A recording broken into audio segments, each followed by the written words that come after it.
première étape de la médiation étant bien amorcée par les propos qui seront tenus à notre invitation par une ou l'autre des personnes présentes qui va exposer sa perception des événements qui nous conduit à cette médiation.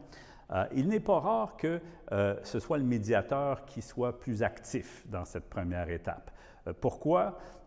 Évidemment, les personnes, et qu'on soit en matière commerciale, civile ou en milieu de travail, on est souvent face à des émotions plus importantes à cette première étape, entre deux parties qui sont aux prises avec un bris communicationnel ou des enjeux substantifs là, qui les conduit à cette impasse. Et les parties vont souvent utiliser un langage fait d'accusation, hein, le fameux « tu qui tue ». On met l'autre responsable des dommages que l'on subit dans ce conflit. Les personnes vont souvent utiliser un langage toxique, encore une fois, fait de différents types d'accusations notamment. Donc, l'intervention du médiateur à cette première étape, c'est souvent de détoxifier les messages, de rendre audibles par l'autre partie des propos qui sont tenus d'une façon avec laquelle on est généralement appelé à réagir par la contre-attaque. Où l'écoute est fermée de la part du récepteur. Souvent, le piège du médiateur, c'est de trop structurer, par contre, cette étape. Il ne faut pas priver les parties d'un échange communicationnel qui leur appartient. Mais à l'inverse, l'absence d'intervention du médiateur va amener les parties à souvent tourner en rond. Il faut se rappeler qu'ils sont dans une impasse communicationnelle qui les a conduits à cette escalade conflictuelle. Donc, souvent, le médiateur, l'intervention principale du médiateur va être de poser des questions, hein, des questions ouvertes plutôt que des questions fermées ou orientées. Le médiateur devra être attentif au non-verbal des personnes. Il devra être attentif aux émotions que le conflit génère et donc devra utiliser à bon escient les stratégies et techniques d'écoute active que nous aurons l'occasion d'aborder dans les prochaines activités.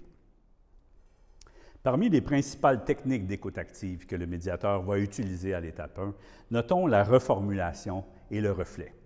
La reformulation va permettre, encore une fois, de ce que j'appelle souvent de détoxifier le message en renommant le contenu du message qui est communiqué par la personne qui parle pour le rendre audible par la deuxième personne, par le récepteur. Je vais vous donner un exemple. Alors, on va dire André et Benoît, tiens. André qui dit à Benoît, je l'ai pas fait ton job, pour qui tu te prends, tu n'es pas mon patron. Hein? Bon. Ça va être quoi la réaction de Benoît en général? Benoît va se braquer, il va penser à la contre-attaque, il va chercher à intervenir tout de suite. Donc, la première mais par contre, c'est tout à fait authentique, il y a un élément de contenu important dans ce qui vient d'être dit ici par André. Alors, que va faire le médiateur? Automatiquement, il va faire une reformulation en disant, si je comprends bien, vous avez refusé de faire le travail demandé par André parce qu'il a été demandé à l'extérieur des voies hiérarchiques habituelles. Est-ce bien cela? Alors, j'ai reformulé. André va probablement me dire, oui, c'est tout à fait cela. Est-ce que c'est ce que vous comprenez, Benoît? Donc, je vais valider la compréhension du message ainsi détoxifié. Si je veux utiliser, ça c'est pour toucher le contenu substantif du message. Maintenant, il n'y a pas que le contenu substantif. André témoigne d'une émotion. Et si cette émotion-là n'est pas accueillie, n'est pas nommée, elle va revenir sous différentes formes à plusieurs moments. Donc, je vais utiliser le reflet avec André. Je vais lui dire, André, ça semble vous toucher, hein? N'est-ce pas? André va me dire peut-être, ça me touche. Non, ça m'exaspère. Ça m'exaspère de voir des gens comme lui passer par-dessus tout le monde pour se donner du pouvoir, par exemple. Hein?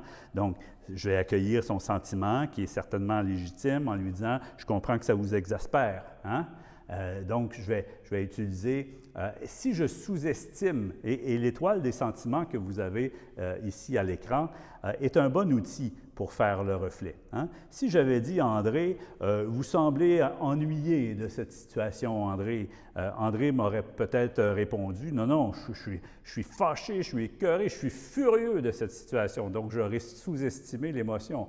Par contre, si je la surestime, bien, à l'inverse, je vais probablement avoir André qui me dit, bon non, quand même pas, là, écoutez, je suis déçu, je dois dire que je suis déçu de cette situation. Donc, utiliser un terme neutre comme dire, par exemple, ça vous touche cette situation-là, va me permettre de creuser, de nommer le plus exactement possible le sentiment qui est exprimé par André. Et lorsque je l'aurai bien nommé, validé avec lui, il se sera senti accueilli et maintenant prêt à passer à la chose suivante. C'est un peu ça qu'on fait à l'étape 1. Hein, par la reformulation, on s'assure d'avoir bien compris le message qui est exprimé par André et on valide avec Benoît sa compréhension du message. Une fois que c'est fait, on a posé une pierre, on peut passer à la suivante. Même chose pour le sentiment qui est exprimé. Si je vais simplement le passer sous la main et m'adresser uniquement au contenu, ce sentiment-là va revenir sous différentes formes. Ce sentiment de déception ou ce sentiment de trahison ou ce sentiment de contrariété, d'exaspération. Une fois que je l'ai nommé, on peut maintenant passer au prochain sujet. Je vais maintenant vous inviter à expérimenter vous-même les techniques d'écoute active telles que la reformulation, le reflet, le recadrage, qui sont en définitive le contenu de la boîte à outils du médiateur. Donc, vous trouverez l'exercice sur la plateforme de formation en ligne, de même que le corrigé qui sera dans un PowerPoint narré.